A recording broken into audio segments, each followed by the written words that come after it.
10টা পুরস্কার দিবেন। 1 নাম্বার গুনাহ মাফ করে দিবেন।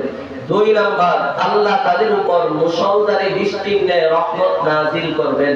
3 নাম্বার আল্লাহ পাক রব্বুল আলামিন তাদেরকে মালের মাধ্যমে সাহায্য করবেন।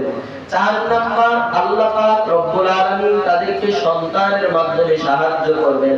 5 নাম্বার আল্লাহ পাক তাদেরকে মৃত্যুর পরে জান্নাতের মেহমান করবেন। 6 নম্বরে আল্লাহ পাক রব্বুল আলামিন তাদেরকে নদী নালার মাধ্যমে সাহায্য করবেন। 7 নম্বরে আল্লাহ পাক রব্বুল আলামিন তাদের শরীরের ভিতরে শক্তি সঞ্চয় করে দিবেন। 8 নম্বর আল্লাহ পাক রব্বুল আলামিন তাদেরকে সকল প্রকারের সংকীর্ণতা থেকে মুক্তির রাস্তা বের করে দিবেন। 9 নম্বর আল্লাহ পাক রব্বুল আলামিন তাকে সকল প্রকারের পেরেশানি থেকে মুক্তি দান করবেন।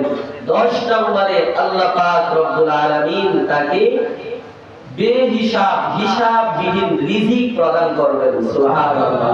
যারা ইস্তেগফারের আমল করবে, এজন্য বাবা ইস্তেগফারের আমল আমরা বেশি বেশি করব।